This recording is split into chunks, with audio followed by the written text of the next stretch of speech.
The underwater environment. In this module, you will learn more about some important characteristics of different underwater environments. Examine waves, tides, and currents. Begin to learn about different types of underwater fauna and the ways you can protect it. Look at the procedures you should follow when diving from a boat, and begin to learn the basic steps for navigating underwater.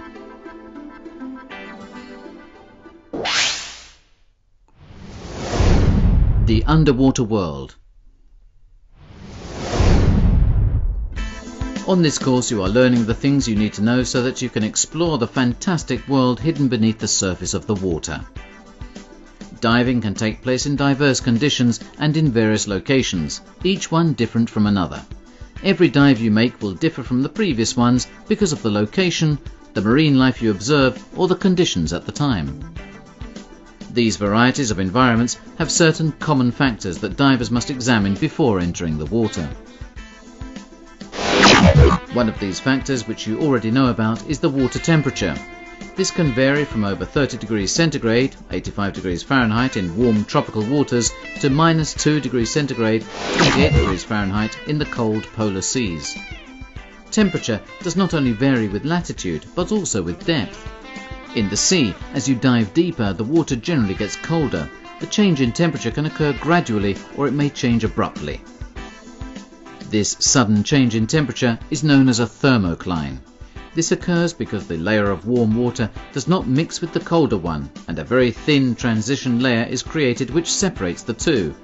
Not only can you feel the sudden change in temperature, but you can also observe a shimmering optical effect. Beneath the thermocline, the temperature may continue to change gradually. In such a case, it is important to know the temperature of the water and the depth of the thermocline, so that you can choose the most appropriate suit for the dive. Another important factor that divers must take into consideration is the visibility. This can vary from over 50 meters, 165 feet, to just a few centimeters, inches. If you want to dive in conditions where the horizontal visibility is very poor, it is advisable to attend a PSS Limited Visibility Diving Speciality course.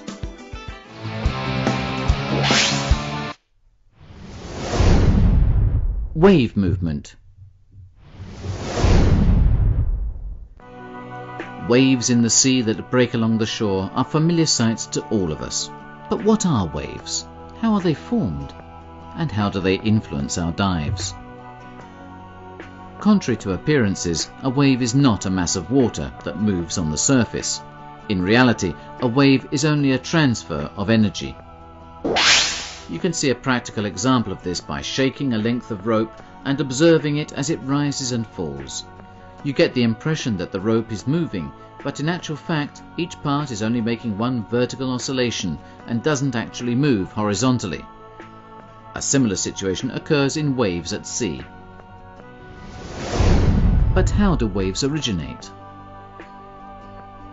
It is the wind blowing on the surface that causes waves to form. The wind excites the water particles on the surface to make a circular movement. If the wind continues blowing, the circular oscillation gradually increases, transmitting the energy to the particles nearby and those below. The longer the stretch of sea over which the wind blows, known as the fetch, the higher the waves become, meaning that there is a greater distance between the crest, the highest part of the wave, and the trough, the lowest part of the wave.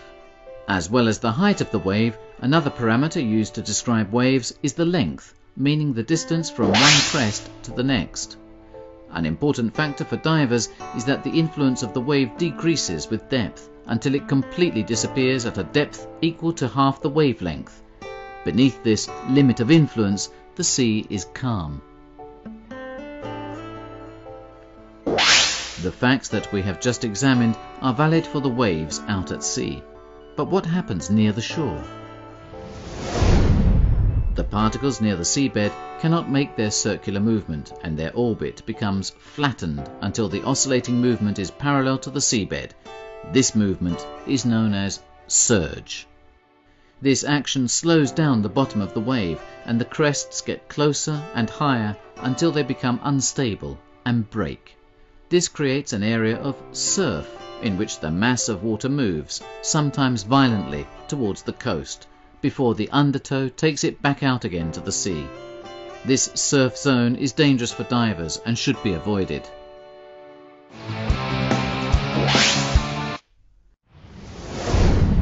Currents. Other physical phenomena important to divers are sea currents. Diving in a current can be very tiring, causing the diver to consume much more air and making the dive less enjoyable. Let's now take a look at the different types of currents. Practically, a current is a river flowing in the water. Many currents can be foreseen, so diving can be avoided in them, or the dive can be planned accordingly. One type of current that is easy to foresee is when waves do not break parallel to the coastline. Part of the water moved by the surf is pushed along the shore, creating what is known as a longshore current. This means that if we enter and exit the water from the beach, these currents will transport us along the coast, so we should take into account that if we want to enter and exit from the same point, we will have to swim very hard. Alternately, we should choose a point of entry upstream of the exit point. In this case, remember that the easiest point of access should be chosen as the exit point.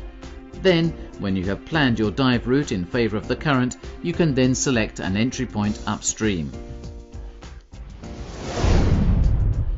There is another type of current that is often found in areas of surf.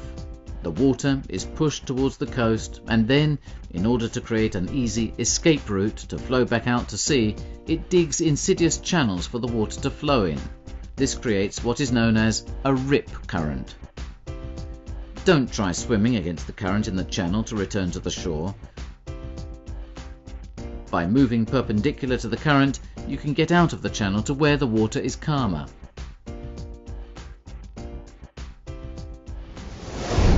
Luckily, the most insidious and dangerous currents for divers are also the least common.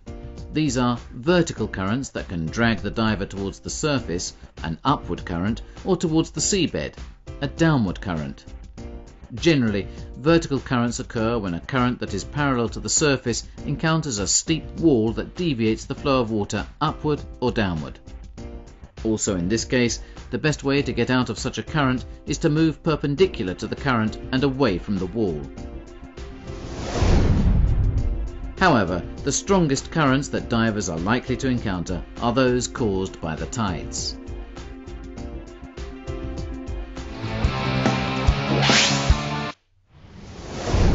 Tides.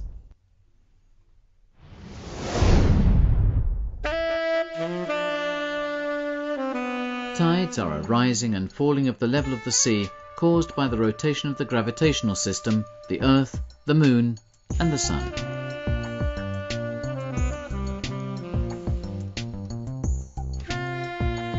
The variations in level are much greater when the Earth, Moon, and Sun are aligned, or almost aligned.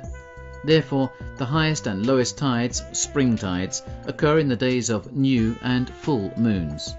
These variations in level have a predictable cycle, but they are subject to the influence of the conformation of the land masses.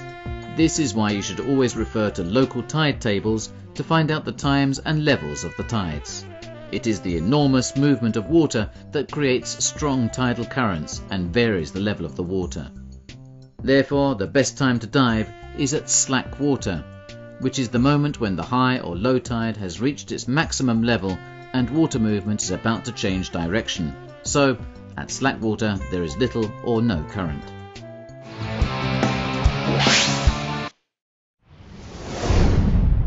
Marine fauna. When you dive, you will encounter thousands of marvellous creatures, each one more beautiful or interesting than the other. Every dive you make will give you memories that you will never forget. You are guests in an environment that is home to giants, such as whales, and microscopic organisms, such as coral polyps. You will discover for yourselves that the creatures that are often depicted as fearsome and aggressive are not really that at all. The retiring and short-sighted moray eel moves its mouth not as a threat or in order to bite you, but only because this is its way of breathing. Barracuda are true predators, but they are predators of sardines or other small fish. You can even admire and observe sharks in their own environment without too great a risk. Obviously, there is a risk that you may be attacked, but this is much more likely to happen when you encounter very small sea creatures such as clownfish. In order to defend their home and young ones, these courageous fish even dare to challenge giants like humans.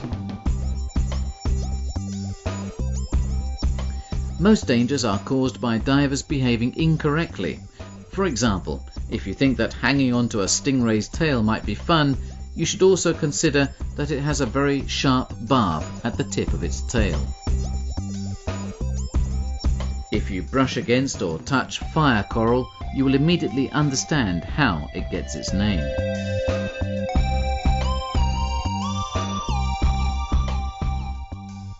In order to stun its prey, the electric ray can emit a high voltage electric shock that it also uses to defend itself, so don't try to pick it up.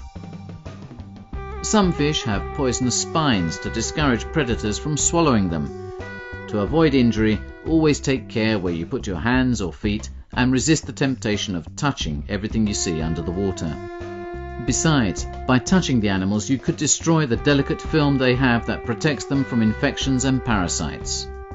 To prevent contact that could be harmful to you or the underwater fauna, you should always wear a full-body suit, avoid touching any sea creatures, and read a good local naturalist guide to find out more about the marine life in the area you dive.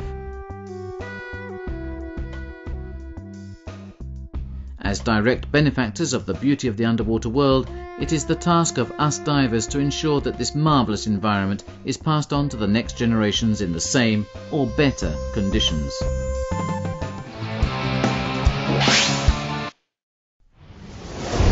Boat diving.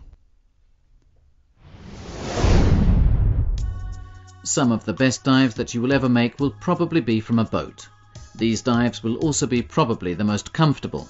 Small rubber dinghies or rigid inflatable boats, RIBs, larger boats with a wheelhouse, or large cabin cruisers on which you can stay for many days are all used as dive boats.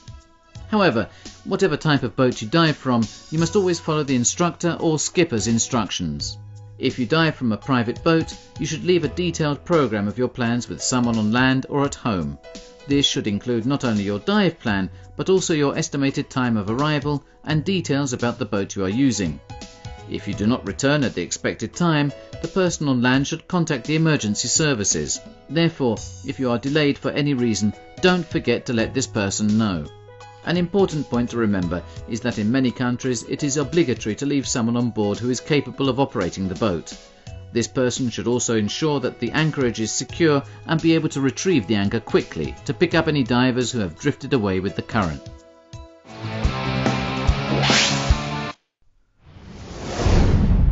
Underwater navigation.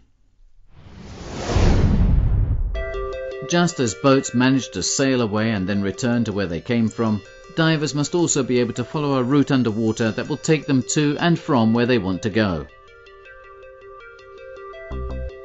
Very often a guide will lead a group of divers on a beach, but each individual diver should be able to navigate a simple reciprocal course. The basic instrument used for navigating with a certain amount of precision is the underwater compass, similar to the type used on boats, but filled with liquid to withstand the increase of pressure at depth. There are compasses with indirect and direct readings. For the sake of brevity, we will only examine those with direct readings, which are the most common. There is a magnetized, rotating compass rose inside a transparent container. On the outside, there is a rotating bezel with two cursor points. A red line, called the lubber line, indicates the direction in which you wish to go. The compass should be worn on your wrist. By forming a right angle with the arm on which the compass is worn, the lubber line should be aligned with your entire body and, therefore, in the direction in which you want to go. Now you can navigate.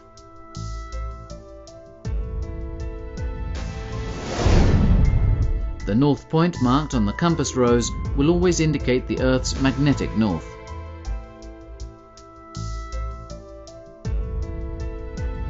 You can now rotate the bezel until the north reference point coincides with that of the compass rose. Now begin swimming. If you see that the north of the compass rose is no longer aligned with that of the bezel, you must swivel around until it is lined up again. In this way, you will travel in a straight line. To return from where you came from, you don't need to touch anything. Just turn round until the north point of the compass rose is aligned with the south point of the bezel. When you have found this position, you are ready to navigate the return leg. It's simple, isn't it? There are also other ways in which a compass can be used. By setting the compass to the direction of an object out of the water, you can then reach the object by swimming under the water. You will practice doing this on this course, but more complex routes are the topic of a specific dive that is part of the PSS Advanced Open Water Diver course.